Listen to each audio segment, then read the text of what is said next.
So it was pointed out to me that I never actually did a follow-up video on the Korg Poly800 that I bought. You can actually see a couple of things that I've done to it right away. Got a new joystick because I accidentally knocked over the Poly800 as it was leaning against the wall and broke the old joystick. Then I also added a selector knob that I got from circuitbenders.co.uk that actually makes changing parameters in the synth a hell of a lot easier.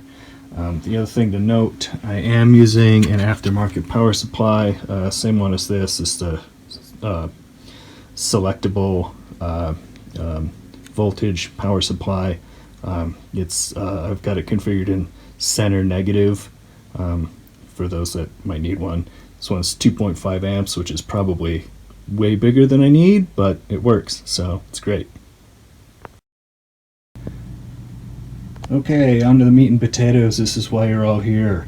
I want to show you some of the work that I had done in order to get this thing working. One of the things the astute among you might notice is that I recapped this entire synth, all of the electrolytics throughout the entire thing. Troubleshooting, trying to figure out why the hell the power was so flaky on this thing. As you probably saw in my other video, there was an absolutely terrible modification right around here on the board that somebody had done for an internal battery in order to retain the internal memory. And they did a really bad job. They had shoved about a foot of stripped wire through those holes that are right here. They're now just soldered shut. They don't matter. And was very likely shorting out a ton of crap on the bottom side of the board. So removed that, still had flaky power, then went ahead and recapped the whole thing, kind of looking for issues. As a lot of you probably know, that's not really the wisest thing, but fuck it, it works now, so it is what it is. So I removed the internal battery. It's not really needed after I installed the Hawk 800 mod, which you can see over here. It really kind of sucks. You can't get these anymore. I literally bought the last one, and they're going through a redesign. I would watch the Hawk 800 site because the redesign one sounds really freaking awesome. It's probably worth waiting for. So yeah, definitely watch that. It's also got the Tomahawk mod, which you can see installed here. Yeah, all the solder points that go along with that. You can see I kind of soldered directly to one of the chips. Probably a no-go by most of you's standards, but like I said before, fuck it, it works. Yeah.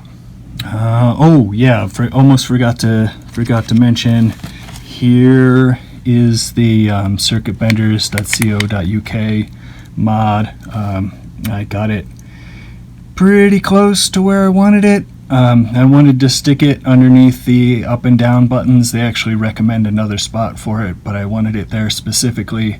That actually took a lot of finagling to kind of get it in there and working right without shorting out. But yeah, it's there, it works, it's great, I love it. Yeah.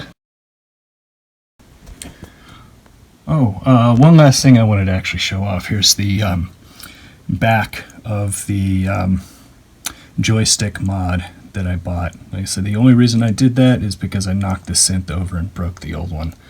I don't think that these are available anymore either, because Mike, the designer of the Hawk 800, a Tomahawk, and joystick, I think he calls this the hockey stick, he's redesigning pretty much everything.